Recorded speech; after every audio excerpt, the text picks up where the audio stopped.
Hello Ragers, in this very original, unique, educational video, I will be discussing, as you may have guessed by the title, streetwear trends and notable releases throughout the years 2015 to 2020. I am definitely not making this video because I've already made a few posts about this topic on my Instagram, and I'm definitely not telling you that so that you'll go follow my Instagram. Anyway, as 2020 comes to an end, I think it would be fun to look back at our streetwear journey.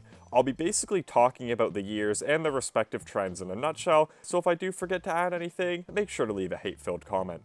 But for real, I thought it would be neato to look back at certain trends and whatnot in order to see what's held up, what's been rendered cringe thanks to fashion meme pages, and to see if history has repeated itself at all. So get ready, and remember, it's not about the destination, it's about the Johns we copped along the way.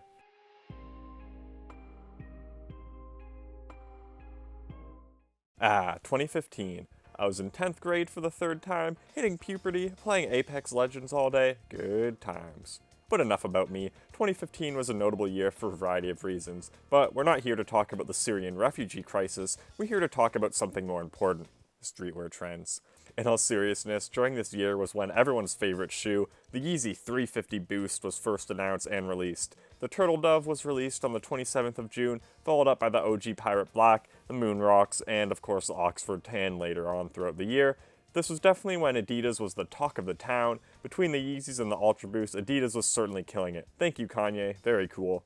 Furthermore, 2015 was also when the Jerry Boy craze was in full swing, thanks in part to Kanye, Jerry Lorenzo, and obviously the whole oversized and layering phenomenon. On top of that, the Fear of God x PacSun collaboration that occurred later in the year made the Fear of God style more accessible. I wonder if there are any other brands that helped make that style more accessible. Also, Kith was gaining a lot of attention throughout this year, more specifically in regard to their Manhattan store, which attracted hypebeasts from all across the world. I always did want to try the cereal that they had there. Fire up the rep machines. Alright, now we're talking. The shoes with the hearts on them also dropped during this monumental year. Man, between those, the Supreme Jordan 5 Retros, Off-White increasing in popularity, and this awesome pic of Ian Connor that was taken during Yeezy Season 2 that has appeared on every Instagram archive page at least once, it's safe to say that this was hands down a pretty solid year for streetwear as a whole. Also, obviously Supreme box logos and shit were popular this year, and pretty much maintained their popularity amongst prepubescent teens throughout the years, so I feel as if I don't have to explain their hype. However, my next video will be a 45-minute in-depth documentary about the origins of the box logo and its presence in society with connections to Epstein's estate. Yeah, I'm aware that a lot of you niggas don't like me, but I don't give a.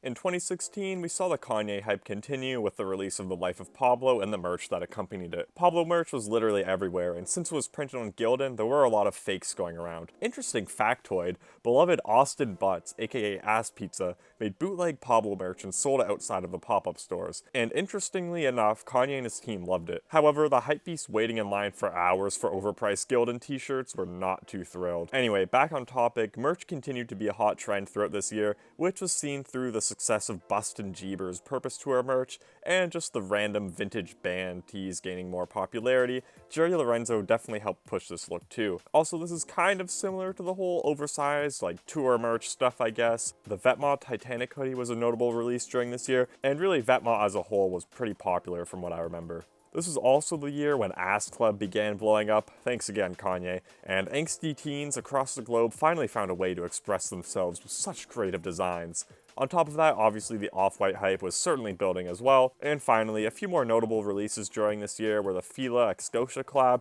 the OVO 11s, the Bape and Adidas stuff, the Fear of God Vans, and probably like 700 different colorways of the Ultra Boosts.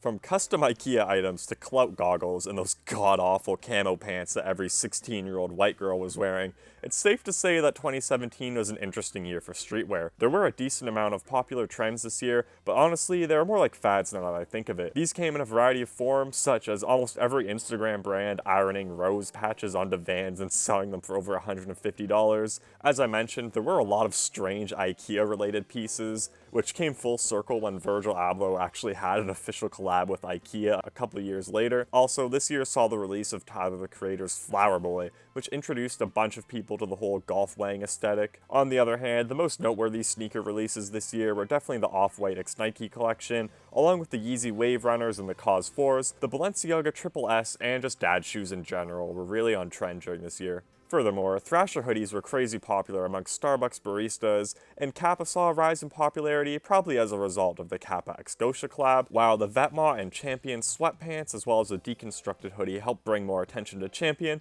Same with the Supreme and Champion collab that year too, which resulted in Champion no longer being a shitty Walmart brand to now being in the closets of every Instagram thought. Funny how things work. This year saw a rise in accessories as well, from Supreme shoulder bags to Elite's chest rigs, and of course the infamous clout goggles. Clout goggles bear a lot of similarities to the SoundCloud rappers that made them popular in my opinion. See Lil Pump for example. His career basically lasted as long as the fad of clout goggles did.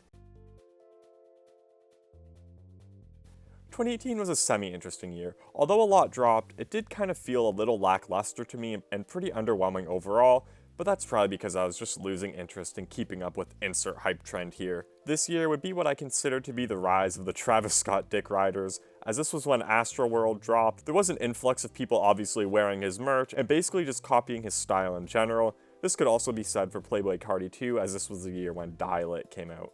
Also during this year was when it was announced that Virgil would be heading to Louis Vuitton to be the artistic director for menswear. This resulted in obviously more off-white hype, as well as Louis Vuitton and other higher fashion brands being integrated into streetwear, if that makes sense. Like this LV sweater here was fairly popular, and the Dior X Cause collab also furthered the integration of high fashion brands merging into streetwear, which is still very much common today. See the Dior Jordan 1s for example. In regard to shoes, this year saw the release of the Anti-Vaxxer 97s, the Union 1s, the Cold Wall Air Force 1s, the white Jordan 1 off-white retro highs, and a restock of the Mars Yards. Also, H&M and NASA were strangely popular this year, probably thanks in part to the Here and Preston x NASA collab. Gotta love fast fashion. And of course, Kids See Ghosts and Ye dropped this year as well, which resulted in their respected merchandise being common amongst avid streetwear enthusiasts, on top of the Ye Wyoming listening party merch as well.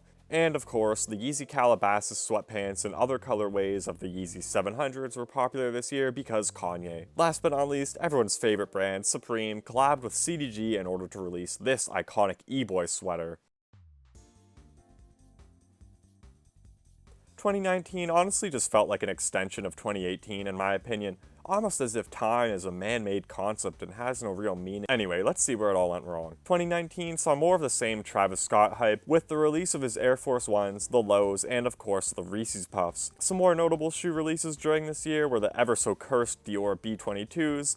I don't think these released during 2019, but goddamn, the Fila Disruptors were popular. The Nike Sacai waffle joints were a highlight of this year, same with the Cactus Plant Flea Market Vapor Maxes. CPFM was pretty trendy this year too, possibly because of the merch that they did for Kanye's Jesus is King. Okay, but for real, the Jesus is King merch was god-awful. Also, this year saw a rise of the e-boy and e-girl aesthetic in TikTok as well. A lot of hypebeast related activities were promoted by TikTok, such as the notion of I have money and I spend a lot of it on clothes, therefore I am better than you, which was brought to us via the Ayo, hypebeast check. This one didn't really catch on from what I've seen, but the A$AP Rocky Babushka Boy stuff was pretty popular for a little while. Who am I kidding? Basically anything A$AP Rocky does becomes popular. And finally, workwear was pretty trendy this year as well, which was most seen through Carhartt and whatnot. Now, I made the mistake of asking my Instagram followers for assistance on this one. As I haven't left my house for the past 15 months, I haven't been able to do any trend recon.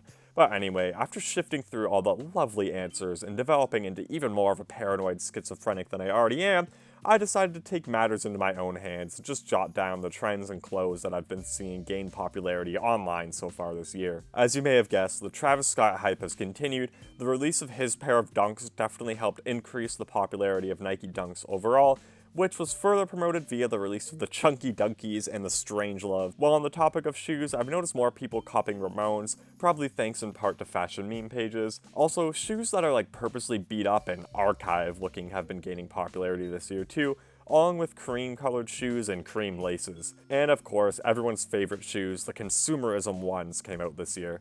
And this is just common sense, but face masks were popular this year as well. And I've noticed that Chrome Hearts has gained a lot of popularity amongst hypebeasts and trend hoppers. I'm definitely not the only one who's noticed this. The Chrome Wars have been going on for a while now. But what I'm saying is basically a lot of people just like the logo-heavy Chrome Hearts pieces. They don't really care about the history of the brand per se.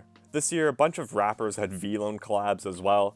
Yippee. This definitely wasn't just a tactic used to promote their albums plus gain the sales via bundling the t-shirt or whatever with the album. But anyway, Takashi Murakami was fairly popular this year too, which was seen in the Supreme Murakami Relief Box logo, as well as the Billie Eilish Uniqlo Murakami collab. On top of that, cargo pants, retarded minimal, and of course, as I mentioned earlier, Chrome Hearts pants have all been pretty popular this year, and just more relaxed / baggy fitting pants in general have been on trend. And of course, archive, vintage, and used looking clothes have been trendy this year too, which is seen through the success of the Joy X Sicko drop that was printed on all vintage blanks. Ass Pizza has been doing similar stuff with his customs, and Gallery Depth's painted hoodies and pants are another good example of this. In general though, as people have had a lot more time on their hands recently, more and more customs have been emerging onto the scene. Overall, I'd say that's about it. Please comment if I left anything out, I truly do care and definitely don't only want the engagement boost. Anyway, in all seriousness, if you put up with this video for this far, I respect you and appreciate you. Have a splendid day. Later, Ragers. Yo, Pierre, you wanna come out here?